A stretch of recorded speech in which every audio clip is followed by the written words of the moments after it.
ভারত পাকিস্তানের অস্থিরতার মাঝে ভারতের মাথা ব্যথার কারণ হয়ে দাঁড়িয়েছে বাংলাদেশি অনুপ্রবেশকারীরা।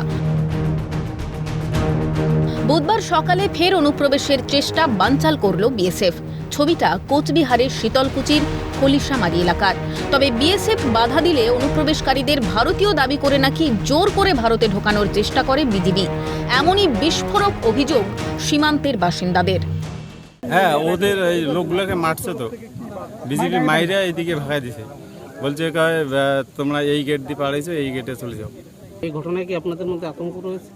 আতঙ্ক তো থাকবেই, আমরা কাজ করতে পারতেছি না, ওই দিক থেকে চলে আসলাম। যে বিজেপি আছে না, ওনারা 15 বিজেপি লোকটাকে ডাঙিয়ে আনি গেট পার করে দিবে।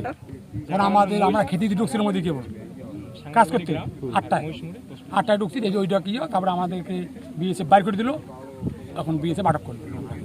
আচ্ছা, ওরা ভারতে কেন ঢোকার চেষ্টা করে? বাংলাদেশের বিটিআর ঢুকে দিতেছে। আচ্ছা, বিজেপি কথা বলছে? হ্যাঁ, বিজেপি কথা বলতেছে, লোকগুলোকে পুরো ডাং টুং দিয়েছে। তো মানে বিজেপি কি বলছে? ওরা ভারতীয়? হ্যাঁ।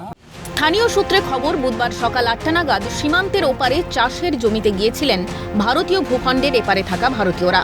সেই সময় ভারত বাংলাদেশ সীমান্ত দিয়ে ভারতে প্রবেশের চেষ্টা করে 16 জন বাংলাদেশি। বিএসএফ বাধা দিলে সীমান্তের ওপারে নোম্যান্স ল্যান্ডে বসেই অপেক্ষা করতে থাকে বাংলাদেশিরা।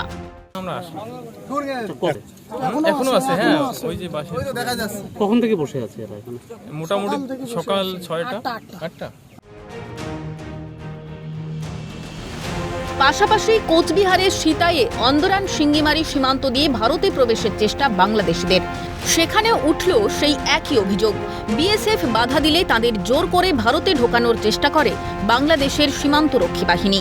পরবর্তীতে গিরিধারী নদীর চরে আটকে পড়ে বেশ কয়েকজন বাংলাদেশি। আমরা লোকের মুখে শুনেছে ওরা বাংলাদেশ থেকে আসছে, এখন বাংলাদেশের বিটিআর বলে যে না, ওরা ইন্ডিয়া থেকে আসছে। তবে কী কারণে ভারতে প্রবেশের চেষ্টা, তা নিয়ে শুরু জল্পনা। শশীকেশ রায়ের রিপোর্ট, ক্যালকাটা নিউজ।